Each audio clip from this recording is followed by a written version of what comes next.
Santiago de Compostela, ciudad situada en el confín de Europa, en donde, para el hombre de la Edad Media, se acababa la tierra conocida y comenzaba el misterioso e insondable océano Atlántico, fue, y aún es hoy, un importantísimo centro de peregrinación, uno de los santuarios más visitados y venerados de la cristiandad.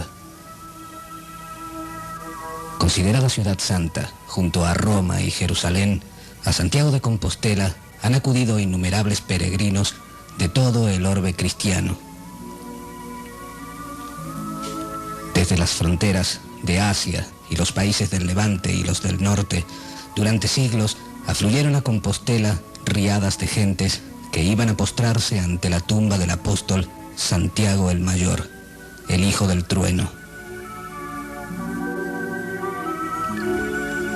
Según la crónica de Albelda, en el 951, el obispo de Puy, Gotescalco, acude a los confines de Galicia por motivo de oración y con una gran devoción, acompañado de una gran comitiva, se dirigía apresurado para implorar humildemente la misericordia de Dios y del apóstol Santiago, convirtiéndose así en el primer peregrino histórico. La historia de los itinerarios de Santiago es en gran medida la historia de la Europa y España medieval. Las obras de la infraestructura caminera, como los puentes, calzadas, etc., conducen a Compostela a través de un camino cargado de iglesias, santuarios, hospitales y de hechos extraordinarios, de leyendas y narraciones edificantes cuyos textos, recogidos en manuscritos y obras literarias, constituyen unos de los legados más ricos del medioevo. Desde los orígenes del hombre, parece ser, sin duda, que han existido peregrinos que, atraídos por un lugar sagrado, han acudido a visitarlo por devoción en busca de la salud espiritual o de la física, con el afán de acercarse a lo divino y participar de su presencia y virtudes purificadoras y vivificantes. Desde los celtas, así como en las antiguas religiones del Asia Menor y Egipto, las de la India y China, las de Grecia, Roma y el Islam, las peregrinaciones han desempeñado un papel esencial en la vida colectiva de los pueblos y civilizaciones. Eleusis, Delfos, Efeso, la Meca, son nombres evocadores que han atraído durante siglos a miles de fieles. La historia de las peregrinaciones cristianas comienza cuando, tras la muerte de Cristo, los cristianos, siguiendo sus pasos, iban a visitar los lugares en donde se había desarrollado la vida, pasión y muerte del Redentor. La peregrinación a Roma comenzó con el culto de los mártires de las catacumbas y en especial con la visita de las tumbas de los apóstoles San Pedro y San Pablo. Fue, después de la de Jerusalén, la que mayor afluencia tuvo, hasta que en el siglo IX se descubrió la tumba de Santiago.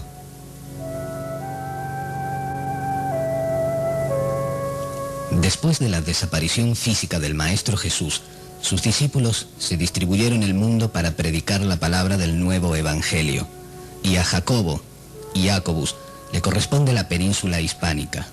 El apóstol cumple una misión gloriosa en España. Jesús le llamaba el hijo del trueno.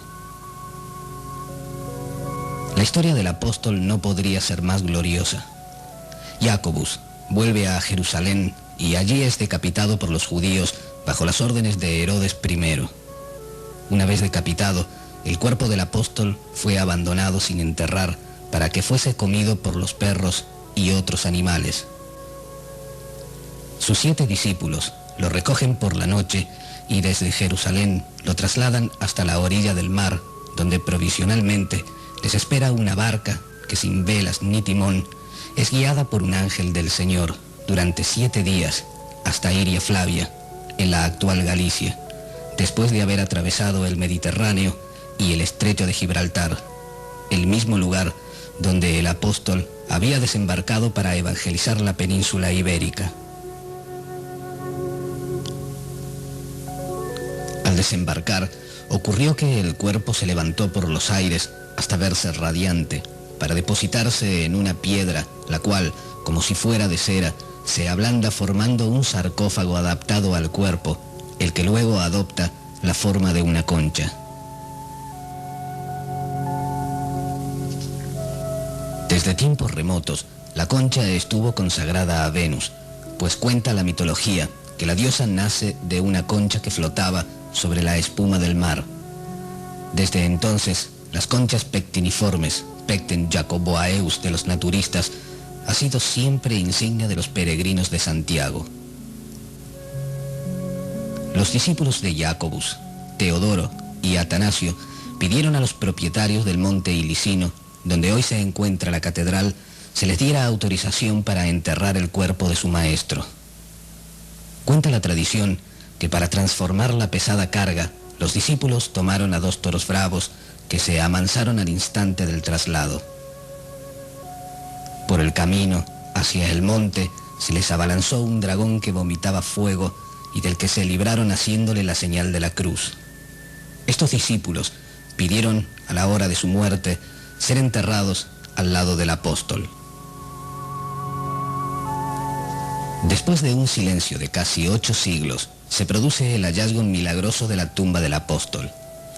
En el año 835, Teodomiro, obispo de Iria Flavia, la actual Padrón, fue informado por el eremita Pelayo de que en una colina cubierta de bosque, a alguna distancia del monte Pedroso, se advertía por la noche una luz suave, ligeramente azulada, y cuando el cielo no tenía nubes, se veía una estrella de un brillo maravilloso por encima de ese mismo lugar.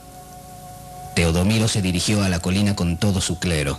Se realizaron excavaciones en el Campus Stellae, campo de la estrella, y se halló en un sarcófago de mármol un cuerpo perfectamente conservado que indicios ciertos revelaron como del apóstol Santiago. Después del hallazgo, el rey de Asturias, Alfonso II, el Casto, hace construir sobre la tumba una iglesia flanqueada por un monasterio. Se difundió muy pronto la noticia en Europa y ante la afluencia de peregrinos, la iglesia resultó insuficiente. Alfonso III, en el año 899, comienza la reedificación del templo, del que hoy se conocen los cimientos encontrados gracias a recientes excavaciones. Compostela crece entonces y tras los ataques normandos será víctima de una razzia de Almanzor, el cual destruye gran parte de la ciudad. Bajo el obispo San Pedro de Mesonso, la ciudad se restauró rápidamente. Mas fue con el obispo Diego Peláez en el siglo XI cuando se comenzó la catedral románica actual y se logró el traslado definitivo de la sede obispal de Iria Flavia a Santiago de Compostela. Con Diego Gelmírez, la catedral y la ciudad alcanzan su apogeo. A Santiago de Compostela acudían peregrinos de todo el orbe cristiano. Algunos llegaban por mar, procedentes de los países bálticos o Inglaterra. Otros venían por tierra atravesando Francia y los Pirineos. También venían mitad por mar y mitad por tierra los que, tras haber hecho la peregrinación a Jerusalén y Roma, completaban su periplo con la visita a Compostela. En todas las rutas europeas de la Edad Media, las leyendas jacobeas se mantuvieron vivas durante siglos. Los caminos fueron no solo un medio de comunicación entre santuario y santuario hasta llegar a Compostela, sino también un medio de difusión literario y artístico de primer orden. Santuarios, monasterios y hospitales fueron creados o tomaron un gran desarrollo en función del Camino de Santiago. Los distintos itinerarios seguidos por los peregrinos en Francia y España son conocidos. Descritos por primera vez en la Guía del Peregrino, que forma el libro quinto del Liber Sancti Jacobi o Codex Calixtinus, escrito por Aymeric Picot a principios del siglo XII, son los mismos utilizados hoy en día. 4 fueron las grandes rutas que en Francia tomaban los peregrinos que iban a Compostela. La primera de estas grandes vías es la vía tolosana o vía egidiana o de la Provenza. Este camino fue el que los españoles utilizaron para ir a Italia en peregrinación o en embajada. Partiendo desde Saint-Gilles-du-Gard, los peregrinos se dirigían a Montpellier para desde allí ir a Toulouse, atravesando una zona montañosa en medio de la cual se encontraba el monasterio de Saint-Guilhem-le-Désert. Tras atravesar Castres, se llegaba a Toulouse, una de las ciudades más populosas de Francia. Allí el peregrino podía visitar la célebre iglesia de Saint-Sernin. De Toulouse a Oloron, pasando por Auch, los peregrinos llegaban a España por el puerto de Somport.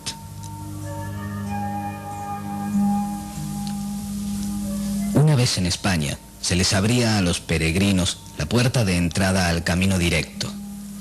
Conviene recordar que por Jaca pasa una gran línea de corrientes telúricas que se unen en Po y Zaragoza. El mismo nombre de la ciudad es un enigma. Tal vez no sea demasiado suponer que el latino Jaca esté relacionado con el radical vasco iac, el cual está ligado a la idea de saber.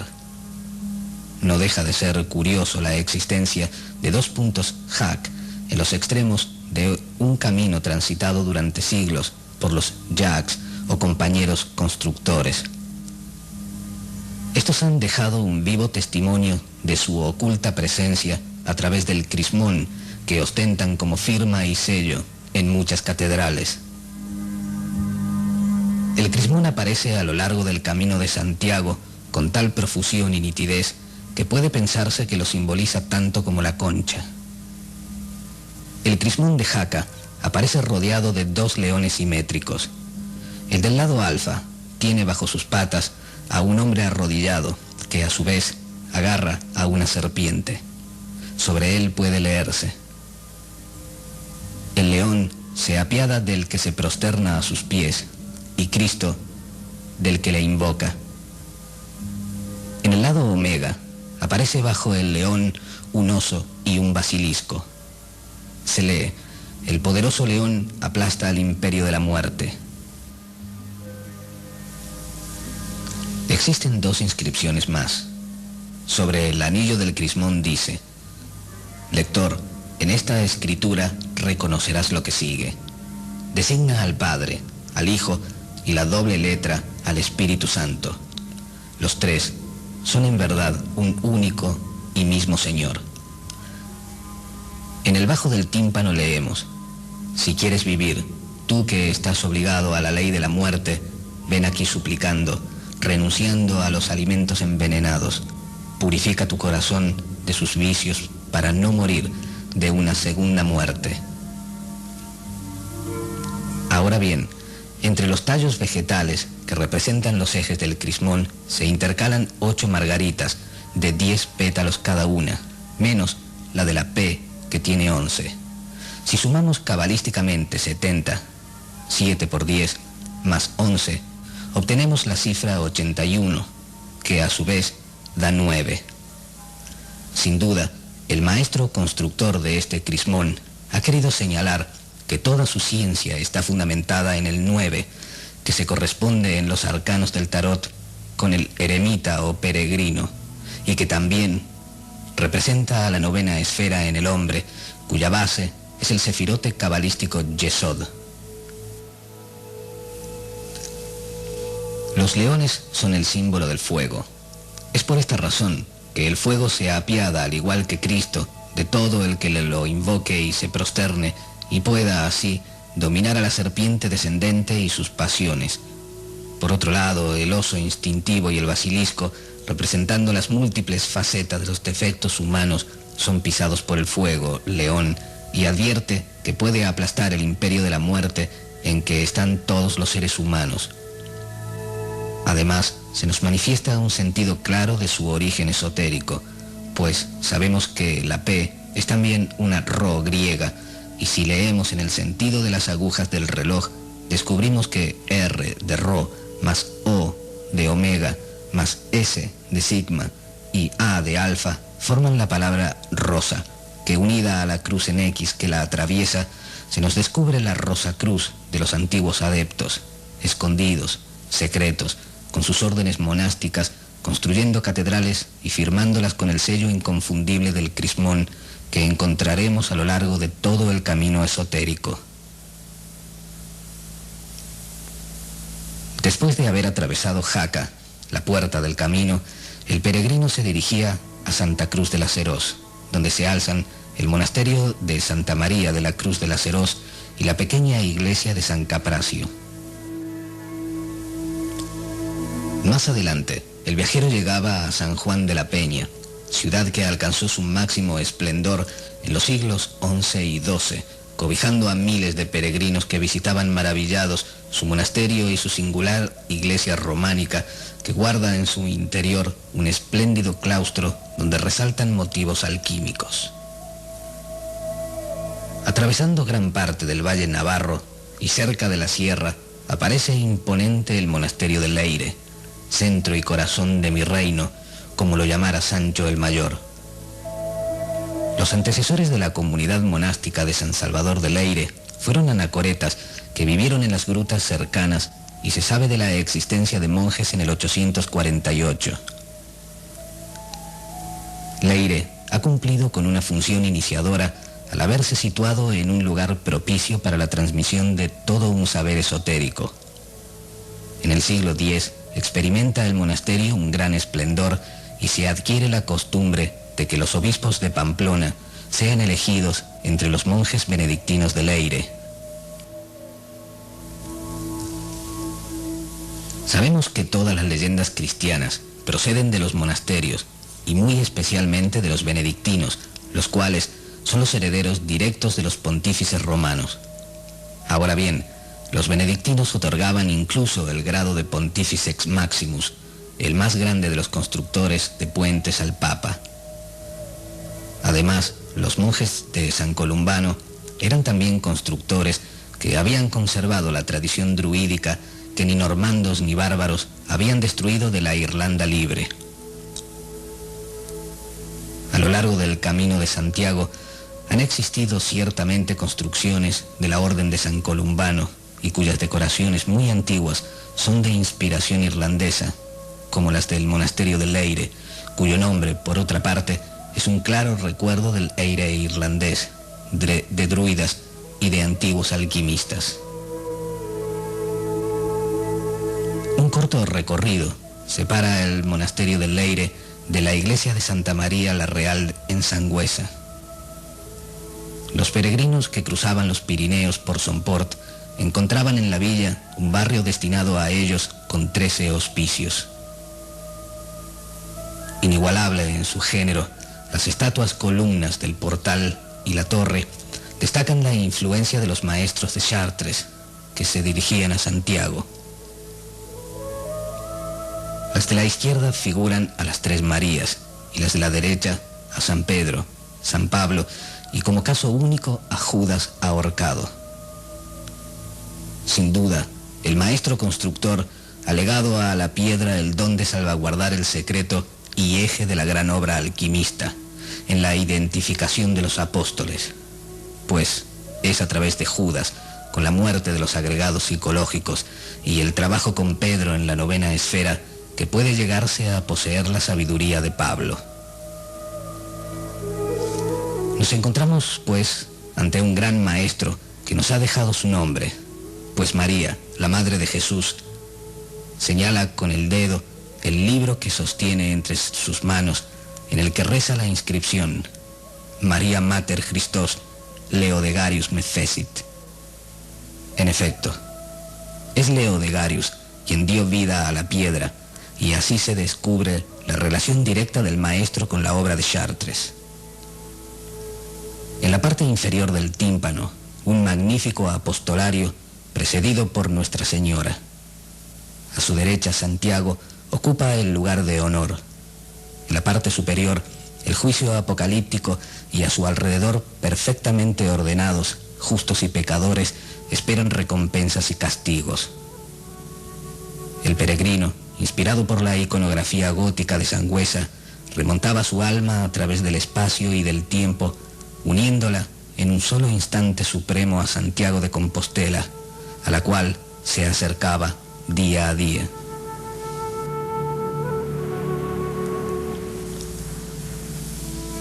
Más adelante en su peregrinación, los viajeros llegaban a Puente la Reina, una ciudad más, erigida por y para la peregrinación.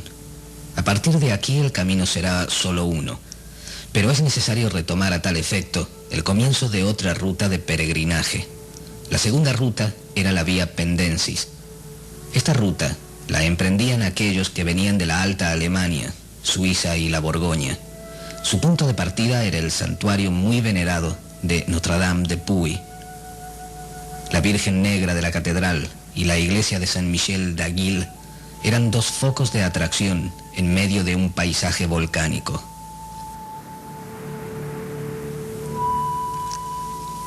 De Le Puy, los peregrinos tomaban el camino montañoso de Aubrac, donde se encuentra el famoso hospicio dedicado a la Virgen de los Pobres y que fue fundado en el siglo XII con la finalidad de asistir en él a los que pasaban andando para visitar los lugares sagrados.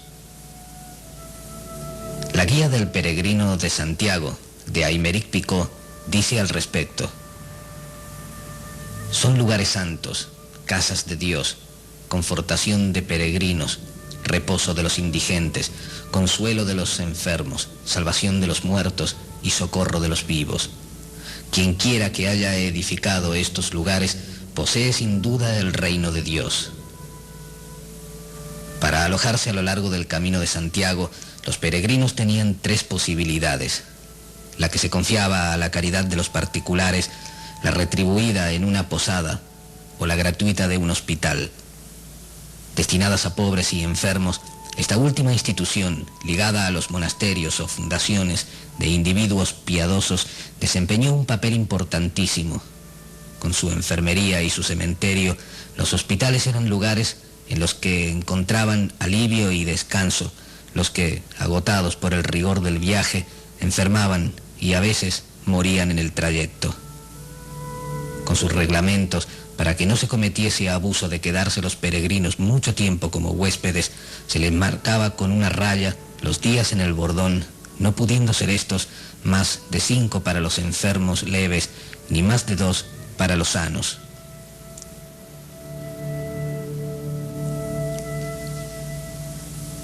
Un poema del siglo XII hace una descripción del hospital de Roncesvalles y dice: su puerta está abierta a todos, enfermos y sanos, no solo a los católicos, sino también a los judíos, a los heréticos, a los ociosos.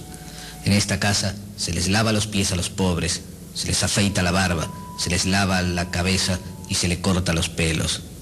Se les pone suela a los zapatos. Un hombre está de pie a su puerta, ofreciendo pan a los que pasan. Mujeres perfectamente honestas y a las que no se les puede reprochar ni suciedad ni fealdad, están encargadas de velar por los enfermos, a los que cuidan con una piedad siempre igual. Hay 2 casas apropiadas para recibir a los enfermos, la una para los hombres y la otra para las mujeres. Hay una sala llena de frutas, almendras, granadas y toda serie de productos de las diversas partes del mundo. Los enfermos reposan en lechos muelles y bien preparados. Nadie se va de allí que no haya estado cuidado gratuitamente y antes de recobrar la salud. Los compañeros de los enfermos, deseosos de quedar hasta su curación, son tratados con consideración por orden del padre de la cofradía, que les hace dar cuidadosamente todo lo que les es necesario. Cuando a alguien le llega la hora de su muerte, es enterrado como lo prescriben las leyes y las escrituras. El camino está, pues, jalonado de lo que necesitaba el peregrino. Los hospitales procuraban resultar lo más atrayente posibles. Estaban situados en puntos de pasaje obligatorio. Abandonando el bello paraje de Conques, donde el peregrino encontraba abundante caza y pesca de montaña, se llegaba a Figeac y Cahors, en donde, al igual que en Le Puy, la arquitectura de naves cubiertas de cúpulas podían recordar a un hipotético oriente a los peregrinos. De Moissac a Ostabat, los peregrinos pasaban por Lectoure, en donde se juntaban a los otros peregrinos que venían del noroeste. Pero era en Ostabat con toda seguridad, punto de confluencia de 3 vías, donde el caminante se sentía plenamente peregrino y donde, rodeado de un clima totalmente jacobeo, volvía a ilusionarse con la lejana Galicia. De allí pasaban a Roncesvalles, donde, transmitida de generación en generación, perdura el recuerdo de Carlomagno y Roldán. Carlomagno acude en socorro del rey moro de Zaragoza al pedirle ayuda, pero los zaragozanos cierran las puertas al emperador, que en su retirada destruye las murallas de Pamplona. En venganza, los vascos le esperan en Roncesvalles, dejan pasar la vanguardia de las tropas francesas y atacan la retaguardia en la que marchan Roldán y los 12 pares de Francia, custodiando el botín. La emboscada ocurría el 15 de agosto del 778. Roldán intenta romper entonces su espada durindana contra una roca. Toca después inútilmente el olifante, pues el emperador no llega a tiempo para salvarlo. La relación entre el Camino de Santiago y Carlomagno se estrecharía aún más con otra leyenda, según la cual el emperador de la barba florida vio en sueños un camino señalado por la Vía Láctea, encaminándose así hacia Compostela, hacia el sepulcro del apóstol. Pasado Roncesvalles, continuaban con el camino que les llevaría a las puertas de Pamplona. Nos es fácil adivinar, a pesar de que han pasado tantos siglos, la mirada maravillada de aquellos viajeros que contemplaban la catedral románica del siglo XI, que debió ser magnífica, y la emplazada en el siglo XIV con obras de los maestros Esteban y el maestro del claustro, que exaltan el espíritu del gótico, manifestándose en diminutas figuras cuidadosamente talladas, como los capiteles con motivos alquímicos del dragón con el libro, cuya imagen se extiende en todas las catedrales de la Edad Media, o el bello motivo del oso y el león. De Pamplona pasaban a Puente la Reina.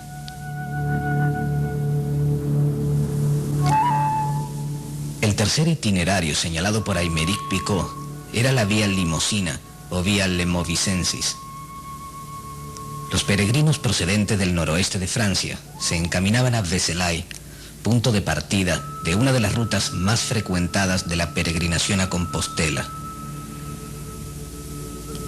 Hubo un monasterio benedictino fundado en el 860 por Girard de Roussillon. 2 siglos después, el lugar tenía fama de poseer reliquias de Santa María Magdalena y se convierte en meta de peregrinaciones. Más tarde, en la Pascua de 1146, se celebró en Vézelay una gran asamblea feudal en la que San Bernardo de Caraval predicó la segunda cruzada a Tierra Santa en presencia de Luis VII de Francia y de su mujer, Leonor de Aquitania. En 1190 se dieron cita en Vézelay Felipe Augusto de Francia y Ricardo Corazón de León para marchar a la tercera cruzada. La puerta central de Santa María Magdalena de Vézelay contiene relieves en el tímpano que representan la ascensión y el mensaje de Cristo a los apóstoles, enmarcados por episodios del Evangelio y por signos del zodíaco, los meses y las estaciones. Muy importantes eran las etapas pasando por la Charité-sur-Loire, Bourges y Saint-Léonard. Al llegar a Limoges, los peregrinos encontraban la abadía de San Marcial, cuya iglesia, destruida en el siglo XIX, pertenecía al llamado tipo de iglesia de peregrinación. En la etapa siguiente, en Périgueux, visitaban el cuerpo de Saint-Front, obispo consagrado por San Pedro para predicar en Limoges. Finalmente, el peregrino llegaba a Ostabat para pasar a los Pirineos. El cuarto itinerario, cuya importancia era similar a la del primero, era la vía Turonensis, eje transversal desde el norte de Francia. En realidad, era el Camino de París, al que afluían los de Reims, Aquisgrán y Amiens, y recogía a los peregrinos de las más diversas nacionalidades. En París, los peregrinos entraban por la Rue Saint-Denis organizándose los grupos frente a la iglesia de Saint-Jacques-la-Boucherie. Esta iglesia es particularmente interesante, pues fue mandada a construir por Nicolas Flamel, el gran adepto. De ella no queda sino hoy una torre, mientras que sus bajorrelieves se han perdido. Pero cabe destacar que en ellos se representaban las efigies de Flamel como peregrino, y con el mismo atavío se hizo esculpir en el arco del cementerio de los Inocentes de París. Flamel, el alquimista, disimulaba la personalidad burguesa de Flamel, el escritor, tras la de Santiago el Mayor, jeroglífico del mercurio secreto, llamado también viajero o peregrino. El propio Nicolas Flamel describe cómo emprendió el viaje a Galicia para visitar al señor Iago y pedirle ayuda, luz y protección. Todos los alquimistas se hallan en sus comienzos en igual situación. Tienen que realizar, con el bordón por guía y la concha por insignia, este largo y peligroso recorrido, una de cuyas mitades es por vía terrestre y la otra por vía marítima. Pero a fin de no errar, es necesario comprender que una es la peregrinación alquímica que realiza el mercurio y otra la del devoto a lo largo de un camino sembrado de escollos. El traje de peregrino a Santiago se va a constituir en el distintivo, lo mismo que las insignias en su calidad de romero a la tumba del apóstol. Su indumentaria en un principio era la común de un viajero de la época.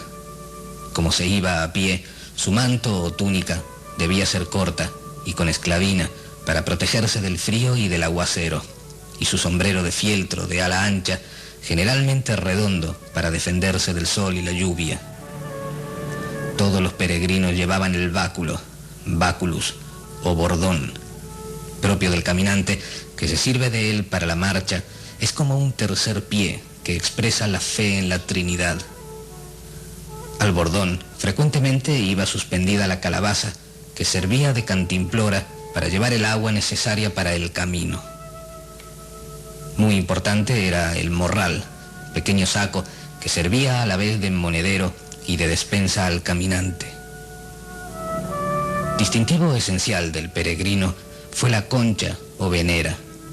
Cosida al manto, al sombrero y a la escarcela, se convirtió en la insignia de todo peregrino. En lo exotérico, es el símbolo del amor a Dios y al prójimo. Este viejo emblema está relacionado con el nacimiento de Afrodita. En efecto, todo el ropaje clásico del peregrino no alude sino en su forma esotérica al trabajo que el alquimista debe realizar en el laboratorio con la materia prima. Ella debe peregrinar a lo largo del simbólico bordón que representa a la columna vertebral.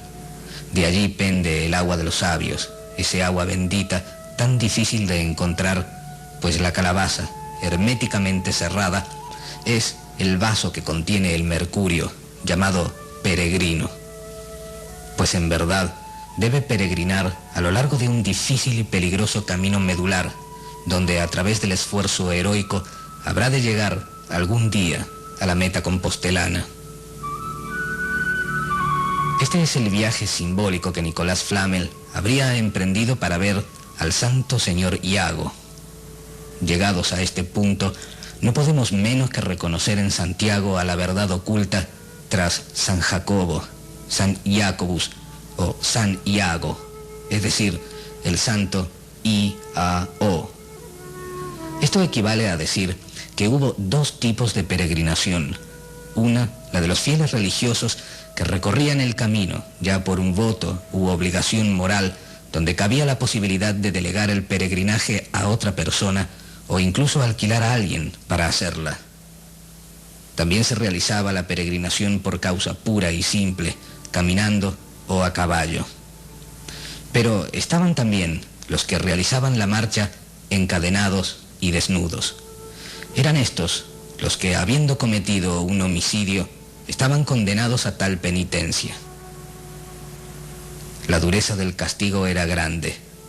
Encadenados hasta que el uso o un milagro los librase de su atadura, marchaban lentamente y con frío. Así nos lo certifica una representación iconográfica en uno de los relieves de las puertas de madera labradas hacia 1530 para el Hospital del Rey de Burgos. Importante es señalar que no solo los que caminaban desnudos lo hacían descalzos, sino que también había muchos otros que por devoción y penitencia marchaban sin nada que les protegiese los pies de las asperezas del camino.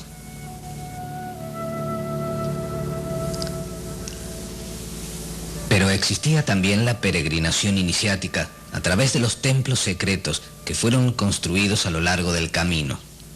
Es este un camino de iniciación que tiene su origen cuando menos en el Neolítico y cuyo recorrido parece no haberse interrumpido jamás. Este camino fue proyectado y preparado en primer lugar por sus cualidades telúricas. Desde tiempos remotísimos con los celtas, las peregrinaciones iniciáticas se realizaban siguiendo el trayecto del sol hacia el oeste, significando así el camino de la muerte. A partir del momento en que la bienaventurada invención del hallazgo de la tumba del apóstol permitió cristianizar el camino, lo que marca la ruta es una línea de monasterios y ermitas, siempre edificadas en grutas sagradas de acuerdo a la tradición. San Juan de la Peña, Leire, Estella, Iranzu, Irache y tantos otros son un claro ejemplo de ello.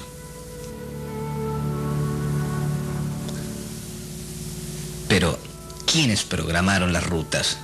¿Quiénes fueron aquellos sabios que a partir de este milenio tallaron piedra a piedra un conocimiento imposible de explicar fuera del arquetipo? Existe una leyenda que alegoriza el espíritu de esos constructores. Un burgués de la Edad Media paseaba por una cantera. En ella trabajaban un grupo de 3 tallistas. El burgués, con curiosidad, se dirigió a ellos y consultándoles sobre su trabajo les interrogó así. ¿Qué haces?, preguntó al primero. Me gano la vida, respondió el obrero. ¿Y tú?, preguntó al segundo. Yo tallo un bloque de piedra, respondió el hombre. ¿Y tú?, preguntó al tercero. Construyo una catedral, respondió el compañero constructor. De las fraternidades de constructores apenas se sabe nada actualmente. Su papel fue primordial, pero solo nos han dejado un mudo testimonio por considerar que lo importante es la obra, no la persona. En la medida en que se puede tener alguna certeza acerca de ellos, pues tan solo nos quedan las tradiciones, parece que fueron los compañeros o camaradas de fraternidades secretas. Se sabe que existían escuelas de constructores, ya que todos los maestros trabajaban y vivían generalmente con sus discípulos. La construcción de catedrales era parte del colosal y bien ideado plan que permitía la existencia de escuelas filosóficas y psicológicas enteramente desligadas de la superchería y el fanatismo religioso que, por otra parte, reinó en la Edad Media. Para poner en pie el románico y el gótico, tanto Cluny como el Cister forman equipos de constructores, y es, gracias a ellos, que el saber se expande a lo largo del camino. Existieron distintas fraternidades de constructores, tanto románicas como góticas. Se conoce cuando menos el nombre de 3 de ellas: los hijos del padre Soubise, los hijos del maestro Jacques y los hijos de Salomón. Fueron estos últimos quienes adoptaron a lo largo del camino el crismón como marca de fábrica. Este arte se extiende en la Europa de la Edad Media entre los siglos XII al XV y se le conoce como el estilo nuevo o gótico. Existen distintas opiniones sobre el significado del término gótico. Los lexicólogos no se han puesto de acuerdo sobre el origen del término por la razón de que la explicación debe buscarse en el origen cabalístico de la palabra. El arte gótico no es más que una deformación ortográfica de la palabra argótico. La catedral es una obra del Art Got o el argot. Los argotiers, o sea, Los que utilizan este lenguaje son los descendientes herméticos de los argonautas, los cuales mandaban la nave Argos y hablaban la lengua argótica mientras bogaban en busca del famoso vellocino de oro. El arte gótico es, en efecto, el art got, el arte de la luz o del espíritu. Todos los iniciados se expresaban en argot, y también ellos, los nautas, constructores de catedrales, conocían sin duda el camino que conduce al jardín de las Hespérides. Es innegable que todos los edificios góticos, sin excepción, reflejan una serenidad, una expansividad y nobleza sin igual. Obras maestras de una escuela realista, profundamente humana y segura de su maestría, consciente de sus medios, ha ignorado en cambio lo que es el dolor, la miseria, la opresión y la esclavitud. Esas imágenes libres, viriles y sanas, prueba hasta la evidencia que los artistas de la Edad Media no conocieron en absoluto el espectáculo deprimente de las miserias mundanas. Es, bajo tales condiciones humanas, que el arte hermético prospera en la piedra y transmite a través de esa humanidad lapidaria y silenciosa los enigmas de un arte al que no todos los peregrinos, a pesar de la fe que procesaban, tenían acceso.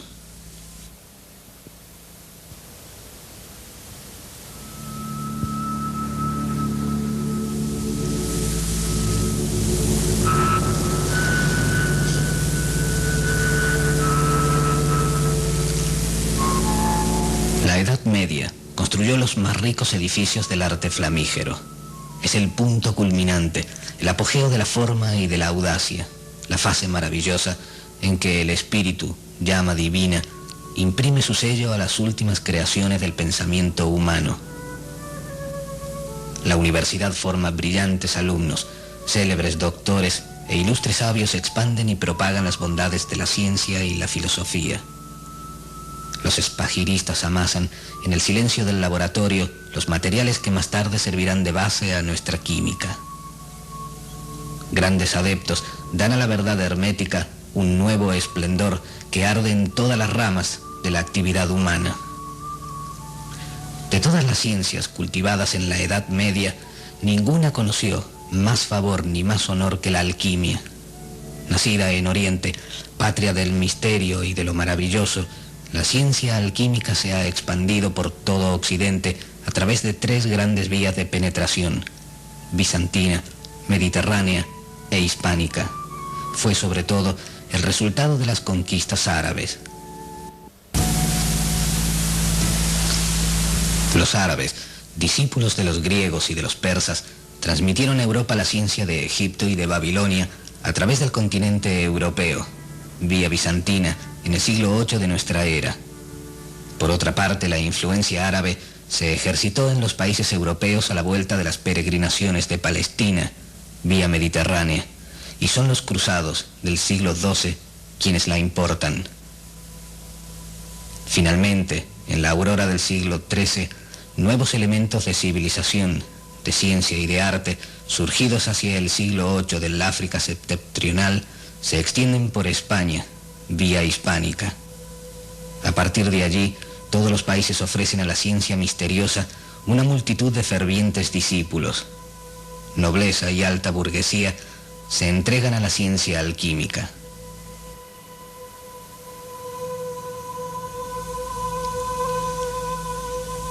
Sabios, monjes, príncipes y prelados la adoptan como profesión, y las gentes de oficio y pequeños artesanos, orfebres, gentilhombres, vidrieros, esmaltadores y boticarios, tampoco dejan de experimentar el irresistible deseo de manejar la retorta. La fiebre se apodera de los intelectuales y con las fraternidades, las logias y los centros iniciáticos, los sopladores crecen y se multiplican. La imaginación se lanza al galope. Abades, obispos, médicos, solitarios, todos convirtieron la alquimia en su ocupación. A comienzos del siglo XII destaca el célebre nombre de Artefio, y junto a él los maestros que le suceden consolidan la realidad hermética de la época. Así, en el siglo XIII vive el ilustre monje inglés Roger Bacon, cuya reputación se hace universal. En Francia destacan las figuras de Alain de Lisle, Cristóbal el Parisiense y Arnaldo de Villanova, mientras que en Italia brilla Tomás de Aquino. El siglo XIV ve aparecer toda una pléyade de artistas herméticos: Raimundo Lulio, franciscano español, el Papa francés Juan XXII, el obispo Guillermo de París, patrocinador de los bajorrelieves herméticos del atrio de Notre Dame, Basilio Valentín, monje benedictino de la abadía de San Pedro, resalta como una de las lumbreras del arte en el siglo XV. También su compatriota, el abad Tritemio, Isaac el holandés, los ingleses Thomas Norton, George Ripley, Lansprick, Jorge Aurac de Estrasburgo. El gran Paracelso descolla por su sabiduría en el siglo XVI junto al caritativo Alexander Seton, llamado el Cosmopolita, hasta que en el siglo XVII el arte hermético ve su ocaso, no sin antes dar al mundo un nombre de gloria y misterio: Irineo Filaleteo, inglés de nacimiento y habitante del universo, como él mismo se declara. Pero nadie se ve tan profundamente unido al destino del Camino de Santiago como Nicolas Flamel, el más famoso de los alquimistas franceses del siglo XIV. Después de haber atravesado ciudades importantes como Tours y Poitiers, que era la bella región de Aymeric-Picot, Saintes y Bordeaux, los peregrinos atravesaban las Landas, país plano y arenoso, de tupida vegetación baja, sin agua y sin abundancia de víveres. Resultaba penosa y aburrida. Allí había los que tomaban el camino de la costa vasca, prefiriéndolo al paso de la montaña. Pasaban estos por Bayona y de allí a Vitoria, para luego juntarse con el camino francés en Burgos, o los que seguían por la costa cantábrica desde San Sebastián a Oviedo y desde allí a Santiago. Aymeric-Picot no recomendaba esta última ruta por considerarla peligrosa a causa de la barbarie de los vascos y de los cántabros. Al llegar a Ostabat, los peregrinos se juntaban con los que venían de las rutas de Vézelay y Le Puy desde Saint-Jean-Pied-de-Port, en donde divisaban la mole inmensa de los Pirineos. Entonces comenzaba la subida que le llevaría a Roncesvalles y luego el suave descenso hacia Pamplona y Puente la Reina. Esta ciudad era el auténtico punto de partida para el llamado Camino francés. Desde aquí, como dice la guía del peregrino, un solo camino conduce a Santiago, pues en Puente la Reina se funden las dos carreteras que han cruzado los Pirineos por dos puntos diferentes: el antiguo proveniente de Jaca y el organizado por Cluny desde Roncesvalles. La maravilla de Puente la Reina es precisamente el puente que le ha dado el nombre. Magnífica construcción del siglo XI, se conserva hoy perfectamente, pareciendo emerger y flotar sobre sus aguas tranquilas. En este puente, por el que atravesaron tantos miles de peregrinos que durante siglos sintiera correr bajo sus arcos las aguas del río Arga, la presencia de los templarios en el ambiente jacobeo es elocuente. Si Cluny fue la propagadora de la civilización románica, la orden de los caballeros templarios lo fue de la gótica. El Temple estableció para Europa ideas universales en un momento en que la civilización románica se volvía sobre sí misma después de haberlo dado todo. El Temple sería concebido por una mente excepcional, San Bernardo de Clairvaux. Los templarios contribuyeron económica y materialmente en la construcción de catedrales góticas entre los siglos XII y XIII y mantuvieron estrechas relaciones con las logias de constructores y transmitieron a los maestros canteros una serie de módulos simbólicos que se reflejarían en los grandes templos de Occidente. Con ellos se hacía llegar al pueblo la intuición del conocimiento que hasta entonces se había mantenido encerrado entre los muros de las abadías y de los monasterios.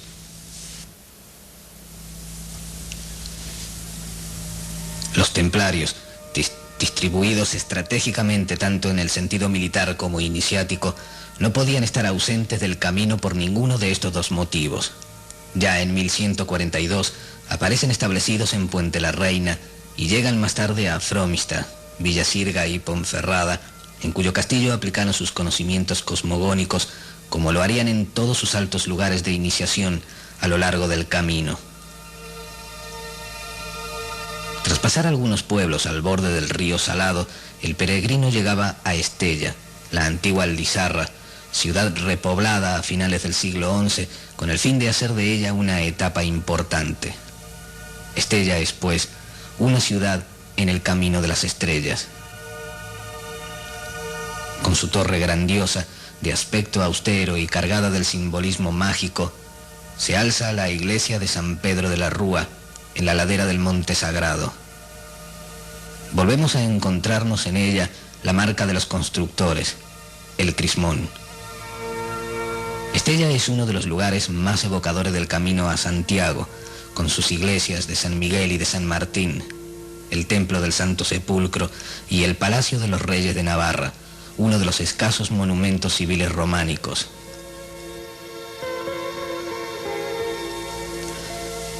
Una de las glorias del arte hermético es sin duda Irache, monasterio benedictino que conserva la memoria del paso de los siglos y de un saber siempre presente.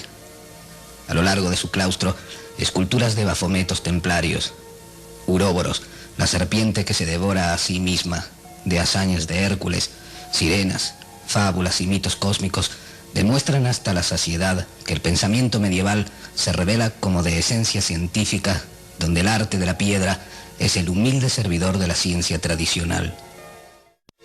Descendían los peregrinos por el Valle del Ebro, donde se encuentra en una fértil vega la ciudad de Logroño. Próximo a ella está la ciudad de Clavijo, lugar de la famosa batalla en la que, según la leyenda, Santiago, montado en un brioso caballo, derrotó a los musulmanes que exigían al rey Ramiro I el ominoso tributo de 100 doncellas. Aquí, confundiéndose la leyenda y el esoterismo, entendemos cómo en la maravillosa épica proclamada por los maestros medievales de las órdenes monásticas se ve a un Santiago Matamoros, cuya fuerza de penetración en el campo de batalla es elocuente. Si nos basáramos en el exoterismo con fe ciega, la confusión se apoderaría de nosotros, pues no seríamos capaces de aceptar a un ministro de Cristo sacrificando vidas humanas. Afortunadamente, nos acompaña la lámpara de Hermes para iluminarnos el camino. Cubrámonos entonces con el manto de la prudencia y apoyemos nuestras manos en el bordón. Bebamos poco a poco el agua de la calabaza y calmemos nuestra sed de conocimiento. El alquimista, que ha amasado bajo la tenue luz de una lamparilla, noche a noche, los materiales de la gran obra, sabe que Santiago el Mayor, el hijo del trueno, es el jeroglífico de la materia inicial, llamada Mercurio, despreciada por la humanidad, que tiene el poder de matar a los infieles, fantasmas del deseo, al obstinado ego pluralizado. Montado en su caballo blanco, emblema de la magia sexual, con su espada flamígera y la concha como distintivo, Santiago, es decir, el santo I-A-O, nos ayuda en la eliminación de todos los infieles interiores. Más adelante en el camino, los peregrinos llegaban a Nájera y de allí a Santo Domingo de la Calzada, ciudad esta que debe su nombre al santo que levantó el puente y que dio origen a su población. Arquitecto e ingeniero, se dedicó hasta su muerte acaecida en 1109 a adoquinar el camino de la peregrinación en un tramo de 30 kilómetros en los alrededores de la Calzada. A través de las llanas tierras de Burgos y desde una gran distancia, el peregrino divisaba las enormes torres de la primera gran catedral gótica de la ruta. La erección de esta catedral se debe a la voluntad del obispo Mauricio. En 1218, Mauricio visita París y se encuentra trasladado a un mundo distinto, que, entre otras cosas, está levantando la Catedral Metropolitana de Notre Dame como culminación material del nuevo arte de sentir y de pensar. Desde el Partelús, el obispo Mauricio recibe al visitante en su catedral. Y una vez más, nos encontramos con la marca de los constructores impresa en el magnífico rosetón occidental donde se encuentra la Puerta del Perdón y que tiene en Burgos la singularidad del hexágono representando la estrella de David, el sello de Salomón. El mismo tema se repite también en el tímpano. No deben buscarse resonancias musulmanas como se ha hecho para justificar el anagrama. Es más lógico pensar en los hijos de Salomón, los constructores argóticos que dejaron su marca en un lugar preferente, visible para todos, pero reconocible solamente por quien ya sabe. A la salida de Burgos, a la vista del camino, se encuentra el Hospital del Rey, que conserva restos muy completos de uno de los últimos hospitales construidos para los peregrinos. Cruzando la región de Castilla, los caminantes llegaban a Fromista, donde se encuentra la iglesia de San Martín, que constituye una joya del arte románico, donde resaltan sus más de 100 capiteles y 300 canecillos. Esta maravilla, construida a fines del siglo XI, es una enciclopedia del arte románico. Al mensaje seco y austero de los canecillos se contrapone en el interior del templo un canto profundo de alegría. Estos canecillos resumen la fase misteriosa de la muerte iniciática que conduce a la liberación final.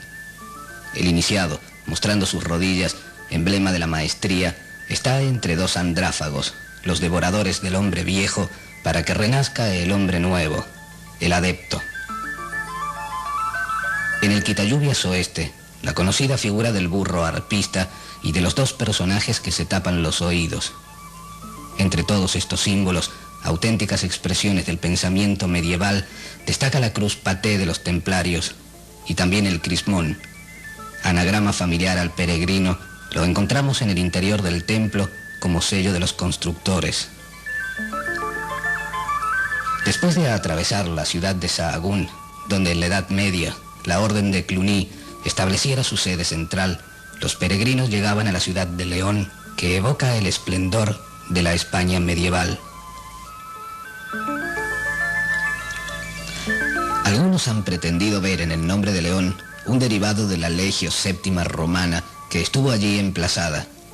Sea como fuere, esta ciudad cumplió un importante papel a lo largo del camino. Una gran corriente telúrica serpentea la ciudad, besando sus iglesias y su magnífica catedral, cuya construcción se inició en 1199 y duró más de 300 años.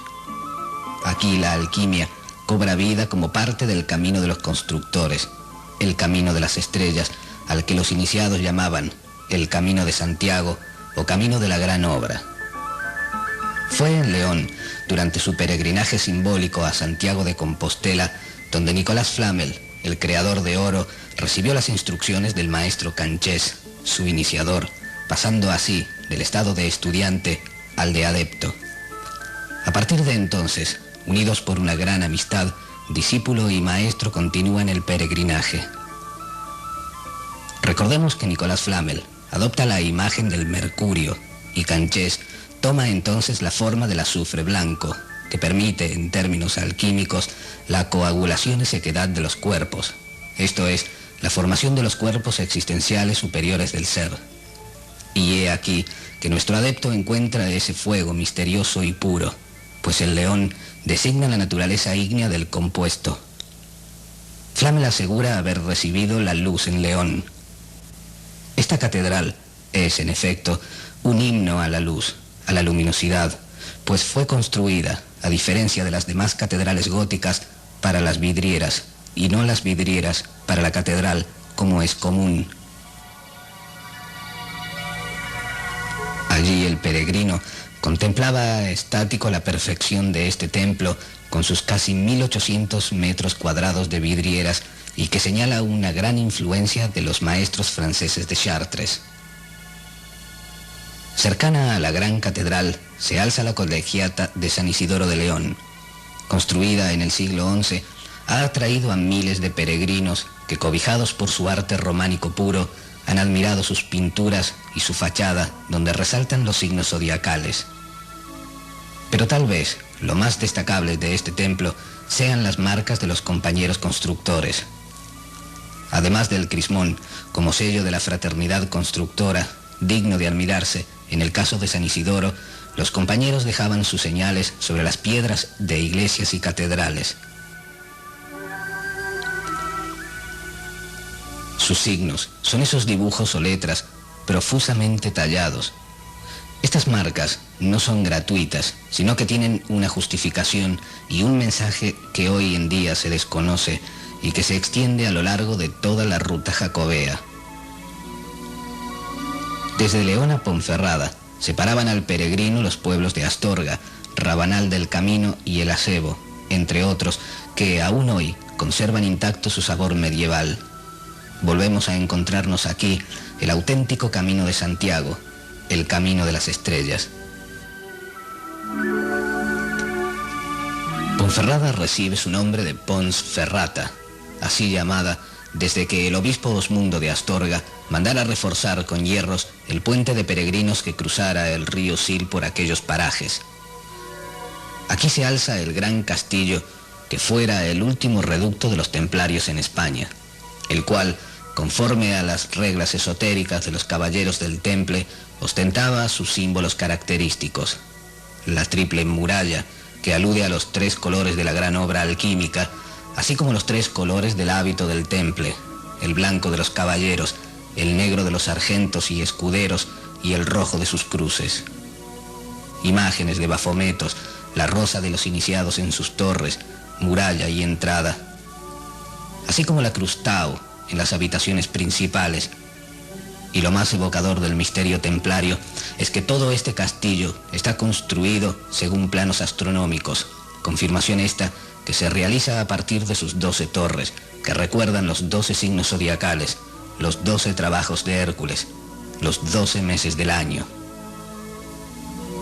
El sabio adepto Fulcanelli asegura que el Santo Grial estaba custodiado por 12 templarios. Estos 12 custodios recuerdan los 12 signos del zodíaco.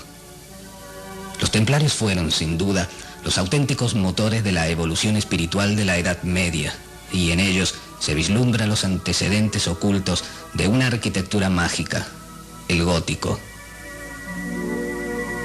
La última etapa comenzaba en Palas del Rey y pasaba por Mellid y Bardabelo en Galicia. El peregrino ya estaba ansioso por llegar y aceleraba su paso al saberse cerca de Santiago. La ruta terminaba súbitamente en un cerro, el Montjoy, o Monte del Gozo, eminencia de poca altura desde el que la mirada, en medio del verdor de los bosques, abarcaba toda la ciudad de Santiago con sus torres y caseríos, y el buen peregrino gritaba, Montjoy. Aquí confrontamos la peregrinación real con la alegoría alquímica y consultamos a Nicolás Flamel, aunque es sabido hasta qué punto el adepto se muestra avaro en informar sobre su simbólica peregrinación. Pues de esta misma forma, dice, me puse en camino y tanto hice que llegué a Montjoy y luego a Santiago, donde con gran devoción cumplí mi voto. He aquí una descripción reducida a su más simple expresión. Ninguna indicación sobre el itinerario, ningún incidente, tan solo un término cabalístico, el de Montjoy. Para el iniciado en los misterios alquímicos, es este el inicio de la etapa bendita, largo tiempo esperada. Es el monte alegre, en cuya cima brilla el astro hermético sobre la tumba del apóstol. Es, en efecto, la llegada a Compostela. Recordemos que la tradición popular hace derivar a Compostela del Campus Stellae, que es el campo de la estrella, por lo que la ciudad debería llamarse Campostela. La analogía alquímica, sin embargo, nos enseña que Compostela viene del latín compos, tener, poseer, y stella, estrella. Compostela quiere decir el que posee la estrella. Es la estrella que guiara a los magos de Oriente al nacimiento del Salvador y que augura la feliz unión de la materia con el espíritu, cuando lo divino se humaniza y lo humano se diviniza. El júbilo de los peregrinos no podía ser mayor al contemplar extasiados, después de tantas fatigas y largas caminatas, el ya cercano templo del apóstol. Algunos de aquellos corrían hasta la cumbre y el primero que llegaba a ver Compostela era nombrado rey del grupo, suponiéndole honores y privilegios. Otros caían postrados de rodillas, sollozando y cantando el Te Deum. La mayoría, desde allí a Santiago, caminaba descalza, y los que venían en cabalgadura, desmontados, lo hacían a pie. Es lógico suponer que los peregrinos bajaban presurosos el monte del Gozo, sabiendo cercano el final de su camino. Primeramente, llegaban a la fuente de la Bacolla. Allí se lavaban, según dice Aymeric Picot, no solo la cara, sino por amor al apóstol, todo el cuerpo, limpiándose de toda suciedad, después de despojarse de sus vestidos. Santiago, con sus 7 puertas, era la ciudad fortificada, en la cual su centro resplandeciente era el templo del apóstol. Henos aquí, frente a la gran catedral románica, la que, con los aditamentos y las reformas barrocas que la recubren casi por entero al exterior y en el altar mayor, forma el corazón de la ciudad. Rodeada de bellísimas plazas, la del Obradoiro, la de Platerías, la de Quintana y la de Azabachería, a las cuales se abren sus puertas principales con sus pórticos esculpidos, la catedral es una monumentalidad grandiosa y magnificente. La fachada sur o de Platerías es la única que queda de los 3 grandes portales primitivos. Este portal se compone de 2 puertas románicas, cada una de ellas provista de su correspondiente tímpano, donde resaltan, en un mundo abigarrado y sonante, apostolados, leones, profetas, cristos, Adanes y Evas, entre ángeles trompeteros, y donde cada figura es un símbolo completo. En el extremo derecho del tímpano izquierdo hay una extraña figura femenina semidesnuda y sentada en actitud hierática, sosteniendo una calavera en su regazo. Los historiadores no se han puesto de acuerdo sobre su significado. Unos creen que se trata de María Magdalena, mientras que otros sostienen sin razón la idea de la mujer adúltera. Pero unos y otros se olvidan que la Magdalena penitente siempre ora ante el cráneo y que existe una leyenda templaria en la que se cuenta que una doncella que no tuvo contacto con varón alguno quedó gestada y que sus padres la mataron para ocultar su vergüenza y que después de muerta y enterrada parió una calavera parlante que predecía el futuro a los hombres. Esta figura, al contrario que las demás, tiene los ojos muertos, sin mirada. Es, sin duda, la imagen de la muerte iniciática que sostiene un cráneo como a su hijo. Como complemento de este símbolo, recordemos que el Códice Calixtino admite un segundo nivel de lectura en el plano esotérico. Dicho códice hace una descripción detallada del camino que debe recorrer el peregrino en 13 etapas de 13 días. Pero sabemos que algunos de los tramos son imposibles de recorrerlos en una sola jornada, por lo que sin duda Aymeric Picot ha querido expresar la idea de la muerte en el número mágico, pues el 13 es la imagen de la inmortalidad, de la muerte que vivifica. Además, el autor de la Guía del Peregrino reúne un cúmulo de detalles al describir la Catedral del Apóstol. La referencia a cantidades y distancias, es decir, a números, es constante. El único que se separa de todo el conjunto es el rey David, quien parece contemplar el sol mientras templa su viola. Es esta una de las más célebres imágenes del templo y ella encierra un saber considerable.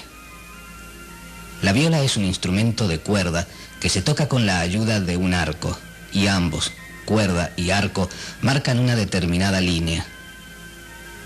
En efecto, midiendo el ángulo del arco en el punto de contacto con las cuerdas del instrumento, marca exactamente 36 grados.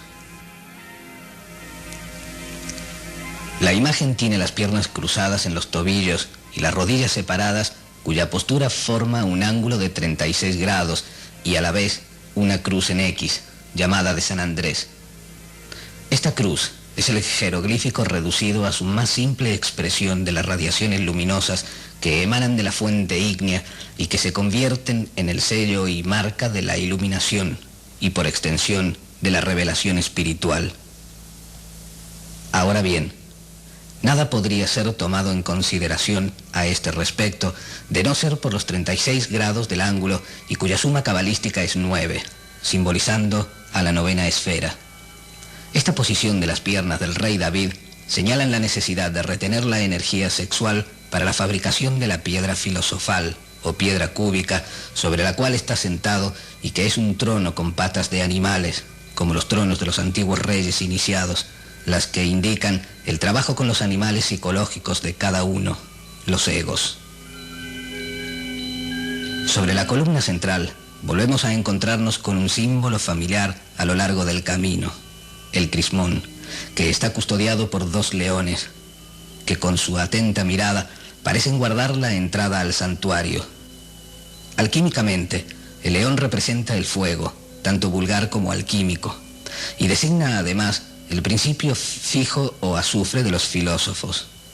Ahora bien, el compos no es sino el mercurio filosofal al que se une el león, principio ígneo que ha peregrinado a lo largo del camino medular para unirse a la estrella alquímica y realizar así el misterio de Compostela.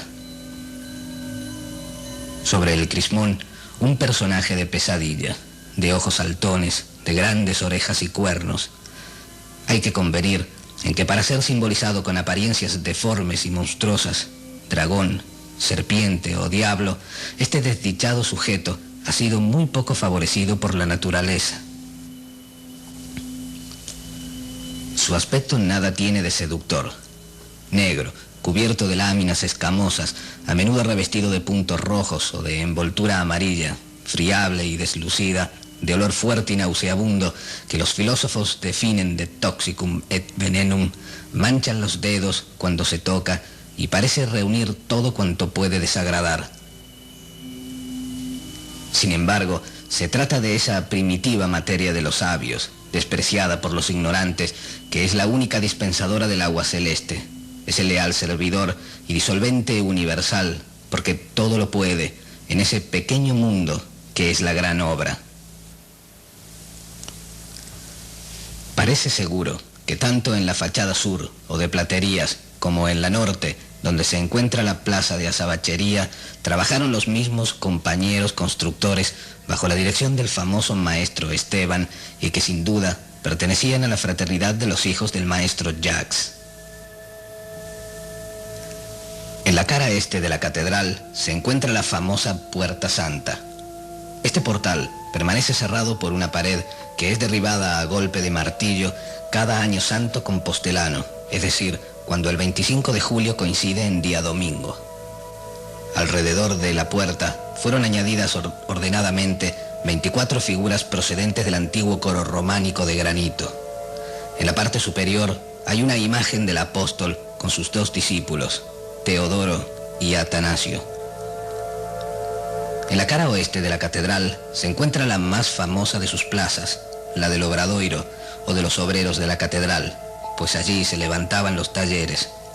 En 1738, Casas y Novoa levanta la famosa fachada retablo, flanqueándola con 2 torres, la de las campanas y la de las carracas, de 70 metros de altura, basadas en las primitivas románicas. En la parte más alta del cuerpo central destaca un camarín en que aparece la figura del apóstol y 2 reyes que humildemente lo ofrendan.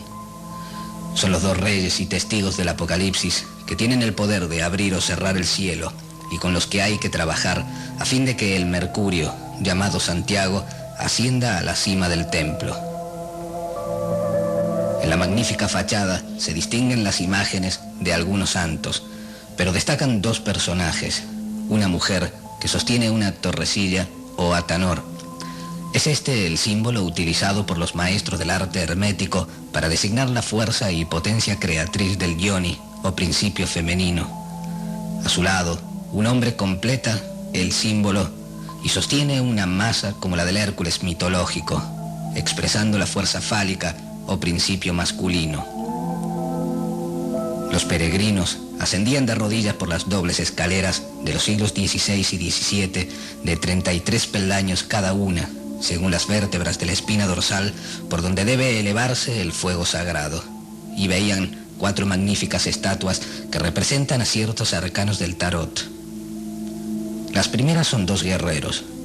El de la derecha sostiene un escudo, que es su defensa espiritual, y está a punto de desenvainar su espada. Esta figura representa al arcano 7, es el guerrero en que debe convertirse el iniciado desde el comienzo del trabajo.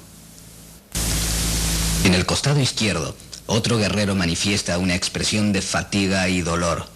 Reconocemos en él al arcano 8, que habla del sufrimiento y de las duras pruebas del camino. En la parte superior derecha de la gran escalinata, un rey coronado y sentado en su trono hace una seña con su mano, indicando que a pesar de haber llegado a la iniciación venusta, de haber subido los 33 peldaños, el trabajo aún no ha terminado. Este arcano es el 17 de la Cábala e indica la espera y esperanzas necesarias para finalizar la gran obra. A su lado otro rey, coronado y en toda su gloria, tañe un arpa de 9 cuerdas y señala el regreso a la luz. Es, en efecto, el arcano 22, la verdad, el triunfo. Ahora bien, si sumamos estos 4 arcanos, 7 más 8 más 17 más 22, obtenemos la cifra 54, que a su vez da 9, indicando que todo el trabajo está fundamentado en la novena esfera, en el sexo, con el peregrino o Mercurio que ha llegado a la gran catedral interior del alma. Y estas escaleras, por las que tantos peregrinos han subido uno a uno sus 33 peldaños, conducen a la obra maestra del templo, el pórtico de la gloria. Ahora bien, las puertas que conducen al interior del santuario son de cedro. El abrir las puertas de la catedral interior equivale a despertar el fuego sagrado. Por ello, las puertas de estos santos lugares fueron hechas con madera de cedro, pues los devas elementales de los cedros son los guardianes de la puerta del fuego en la columna vertebral. En 1168, siendo arzobispo de Santiago, Pedro Gundesteins se encarga a un maestro constructor llamado Mateo que comience ciertos trabajos en la catedral. Mateo trabaja en el claustro y en el coro de piedra de 72 sitiales. Tan satisfecho quedaría el cabildo de los trabajos de Mateo que poco después se le encargaría la construcción del colosal pórtico de la gloria. Compostela vive entonces sus años dorados y los peregrinos de todo el occidente cristiano abandonan los caminos de Roma para dirigirse hacia el Finisterre. La ciudad de Santiago es un hervidero de gente de diversas nacionalidades y en la catedral el flujo y reflujo de peregrinos es agobiante. Es en ese momento cuando se considera insuficiente el primitivo portal de doble entrada y se piensa en uno más holgado y cómodo, que sea al mismo tiempo la maravilla que corone el fin del viaje. El 1 de abril del año 1188 fueron asentados los dinteles del pórtico principal de la iglesia del Bienaventurado Santiago por el maestro Mateo, que dirigió la obra desde los cimientos. Reza una inscripción colocada en el citado pórtico.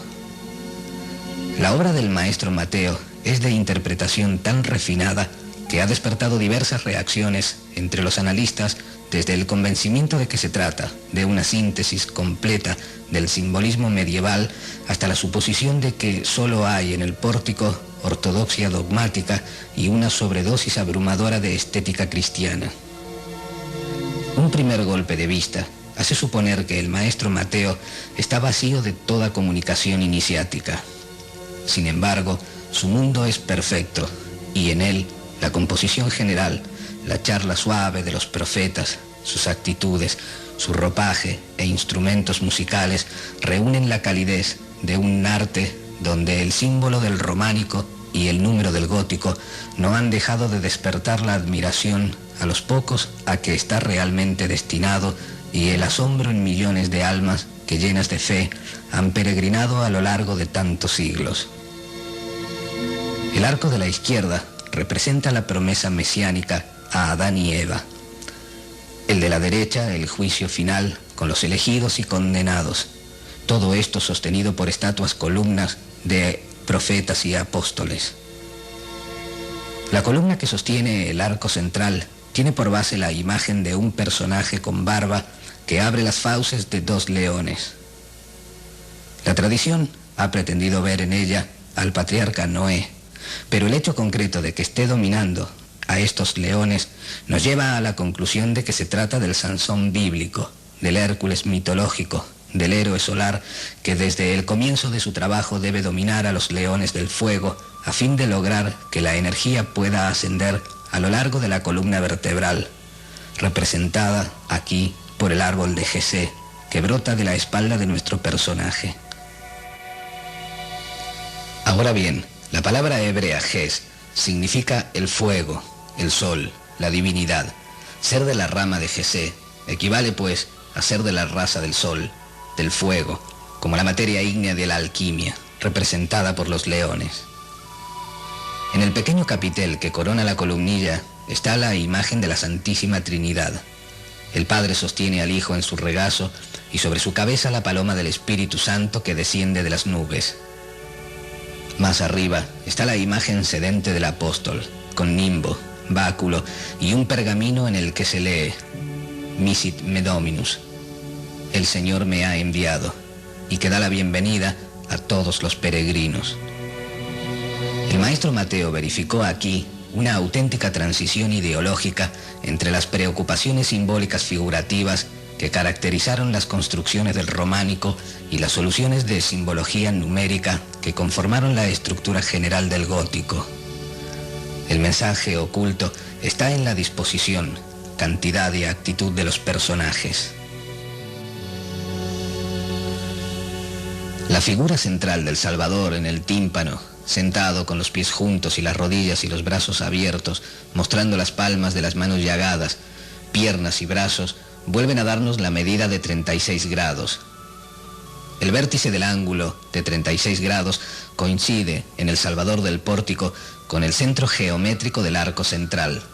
A partir de él se puede construir un círculo completo y la pentalfa, que fueron, junto a la cruz paté de los templarios, los módulos mágicos arquitectónicos de los templos ocultistas primitivos. Ahora bien, si trasladamos la cruz paté de 36 grados al pórtico, veremos cómo desde el punto de intersección se apunta ahora a 2 figuras claves. A la derecha Santiago, lo que significa que el apóstol está representado 2 veces en el pórtico, y a la izquierda el profeta Daniel, que es precisamente el profeta que sobrevivió en la prueba del Pozo de los Leones. Por su parte, el pentagrama contiene a las 2 figuras principales del pórtico, Cristo en el tímpano y Santiago en el parteluz. Y ambas figuras están colocadas de tal modo en el esquema del pentagrama que el Salvador tiene su cabeza en el lugar exacto, donde según los módulos mágicos debe ubicarse la cabeza humana, mientras que los órganos sexuales del apóstol se encuentran también exactamente en la intersección de las 2 puntas inferiores de la estrella. Es decir, en el lugar justo, donde en el Adán Kadmon de la cábala hebrea se sitúa el Sefirot Yesod, fundación, representado en el alfabeto sagrado por la letra Tet, que es también el fundamento primario de la Tau templaria.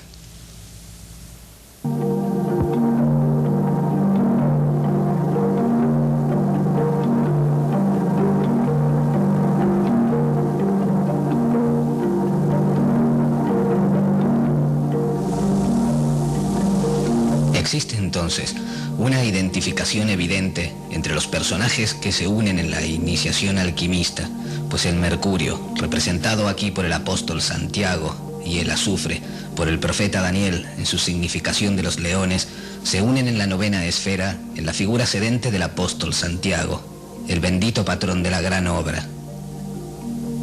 Ahora bien, el número 9 es la base simbólica, la estructura numérica sobre la que se levanta el templo. El pórtico consta de 4 sectores y un total de 18 columnas. A la izquierda hay 8 profetas y una columna sin figura. A la derecha, 8 apóstoles y otra columna vacía. Recordemos que ni los profetas ni los apóstoles fueron 8. Aquí no tiene tanta importancia la realidad histórica como la naturaleza misma de los personajes y la cifra que se les ha querido dar. Los profetas anunciaron a un Mesías que tendría que llegar del tronco de Jesé. Los apóstoles, por su parte, tuvieron la misión de difundir las enseñanzas de ese Mesías al mundo.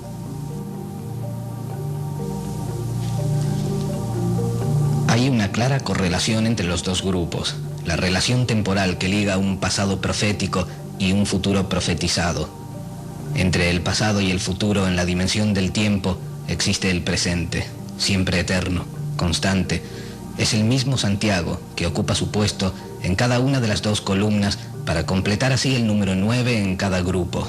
Es el Yax, sabio y maestro, que preside el Partelús sentado en lo alto del tronco de Jesé, que declara la genealogía del Salvador. Existe además otro grupo de 9 figuras que muestran los atributos del martirio o instrumentos de la pasión de Cristo: columna, cruz, corona de espinas, llagas, lanza, sentencia, látigo, esponja y caña. Finalmente, sobre el coro de ángeles están los 24 ancianos del Apocalipsis que forman el arco central. 15 de estos ancianos sostienen instrumentos musicales maravillosamente tallados. No es raro encontrar en la iconografía y textos medievales la alquimia calificada de arte de música. Esta denominación motiva las esfinges de los ancianos apocalípticos. El griego musikos procede de musa, palabra derivada de mythos, fábula, apólogo, alegoría, que significa también el espíritu, el sentido oculto de una narración. Los 9 restantes portan matraces alquímicos de tripa hinchada, como la calabaza de los peregrinos, y curiosamente sus posiciones en el conjunto están perfectamente definidas y siguen una necesidad numerológica previamente establecida. Los 24 ancianos están situados a lo largo de una semicircunferencia que mide, lógicamente, 180 grados, cuya descomposición numérica da 9. Por otra parte, además, la posición que ocupan los 9 ancianos en el conjunto de los 24, de izquierda a derecha, sus puestos son el 3, el 4, el 8, el 15, el 16, el 17, el 18, el 21 y el 24.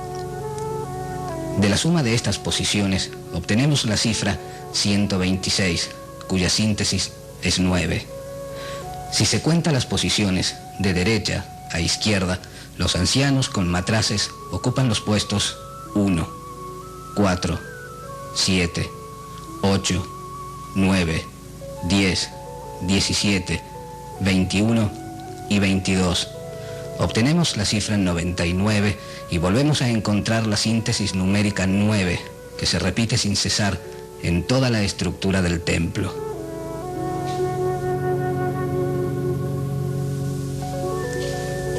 La basílica consta de 9 grandes naves, 3 en el cuerpo principal y otras 3 en cada brazo del crucero. Las naves están separadas por 63 columnas, 29 en la mayor, 26 en las del crucero y 8 columnas en semicírculo en el ábside, en las que volvemos a encontrarnos la marca de los constructores.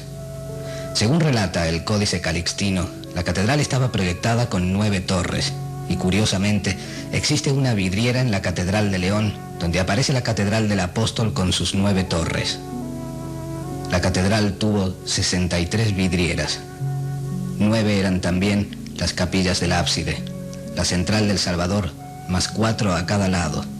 Y finalmente, el coro estaba compuesto por 72 sitiales, reservados para los 72 canónigos, más uno central para el obispo.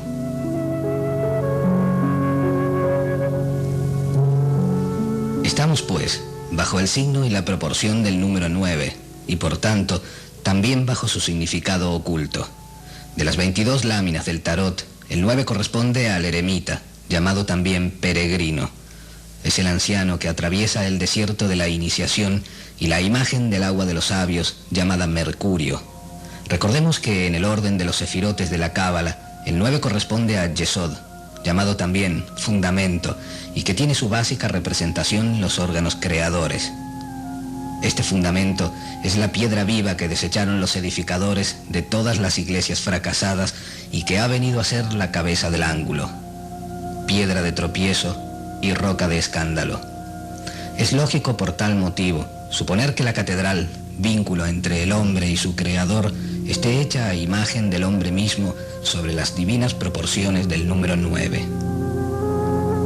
En alquimia, la novena esfera es el término con que se designa el trabajo en el laboratorio orgánico, donde las fuerzas y los principios se hermanan, se unen a través de un curioso artificio tántrico que constituye ese secretum secretorum de la gran obra. Decían los antiguos maestros del arte: quema tus libros y blanquea el latón. Este latón es el estiércol que los alquimistas han expresado bajo varios nombres, como Saturno y Venus. Existe una íntima relación entre Venus y Saturno, pues el primero es el lucero de la vida y de la mañana, y el segundo es el planeta de la muerte. Así, igualmente, vida y muerte se conjugan armónicamente en el gran portal, pues las bases de las columnas revelan su misterio y nos muestran al adepto, el mismo que abre la boca a los leones en el parteluz, conviviendo entre los monstruos del ego en el trabajo de blanqueo o purificación interior que debe emprenderse desde el comienzo de la obra y que transformará al simple alquimista en sabio y al filósofo en adepto probado. El maestro Mateo levanta el pórtico sintiendo, sin duda, un gran entusiasmo para coronar la monumental obra en la que empleó 20 años. Mateo escapa a los cánones tradicionales del anonimato y se esculpe a sí mismo, y muy por el contrario, no en una actitud ególatra como cabe suponer, sino para expresar en la eterna dureza de la piedra su admiración y profunda devoción por el bendito patrón de los alquimistas, el apóstol Santiago. En efecto, en el parteluz del arco central y de espaldas al pórtico, mirando hacia el interior de la catedral, una figura arrodillada se golpea el pecho. La leyenda popular siempre ha asegurado que representa al maestro Mateo, pues en el cartelón que él mismo exhibe se leía Architectus. El reconocimiento universal de la sabiduría de Mateo es aún, hoy en día, conservada popularmente en el hecho curioso de hacer que los niños golpeen suavemente su cabeza contra la del maestro constructor a fin de que éste les comunique su ciencia, por lo que se le conoce como o santo dos croques, es decir, el santo de los coscorrones. Y el peregrino, cuyo corazón se inflamaba al descubrir con asombro la maravilla del templo, se acercaba tímidamente a la tumba del apóstol para cumplir con el último rito de la peregrinación. En el altar mayor, el tabernáculo sostiene una efigie del santo con gran número de piedras preciosas en su esclavina de oro y plata. Detrás hay un pequeño camarín por el que aún hoy pasan los devotos para besar el manto de la imagen.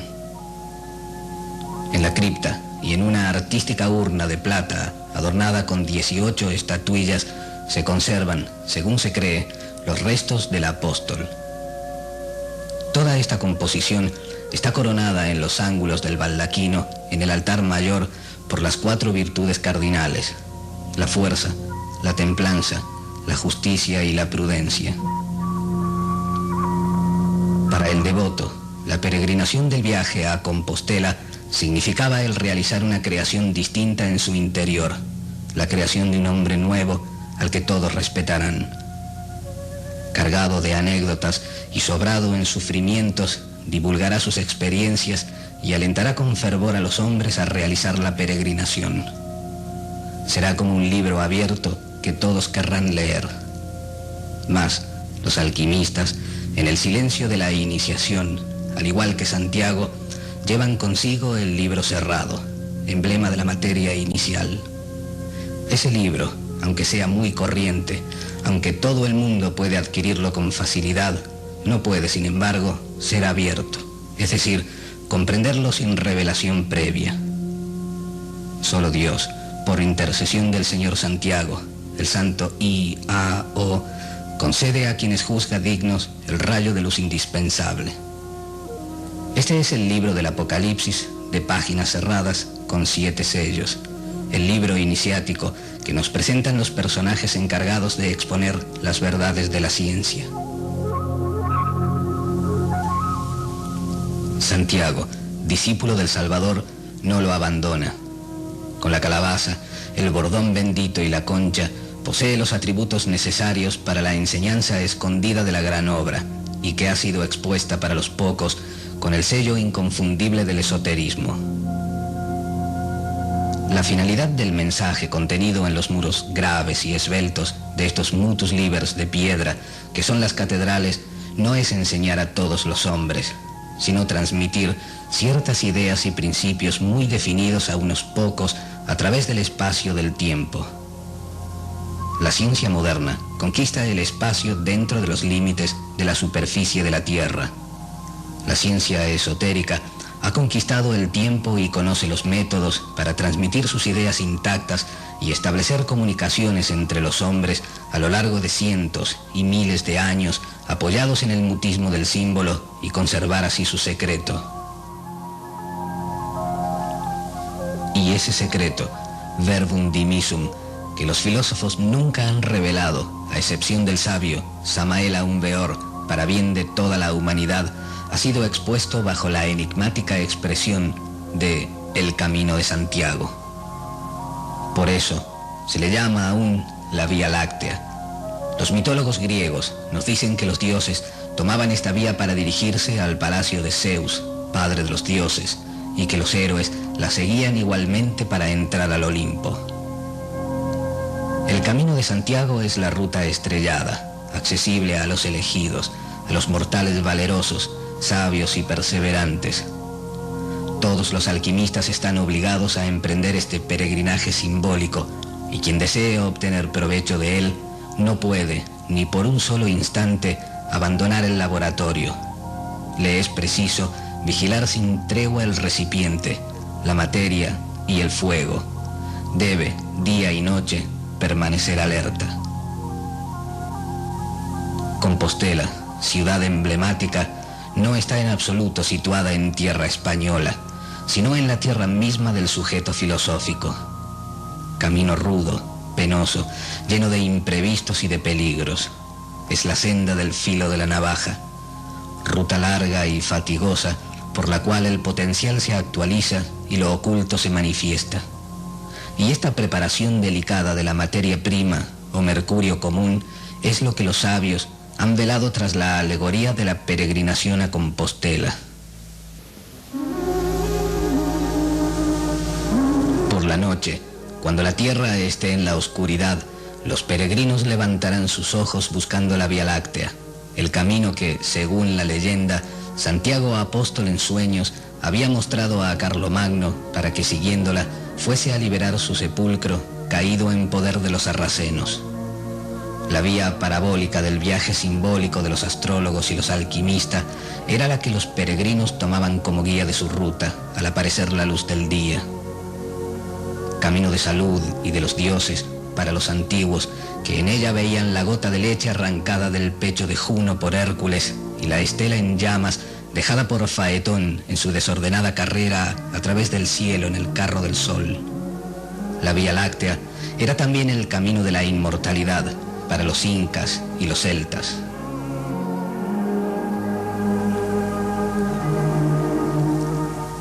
Para el hombre medieval, esta ruta de estrellas, que es desde Frigia, pasando por la isla de Francia y Aquitania, llevaba al gran perdón de Compostela, era un faro de salvación y esperanza en la felicidad eterna.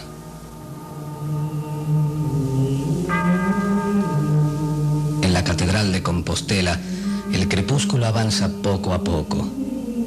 Las poderosas torres se cubren de sombras y la humanidad pétrea que se desprende del templo comienza a ocultarse, mientras el canto de los sacerdotes y el tañido de las campanas llaman sin cesar al nuevo peregrino, que tal vez mañana llegará.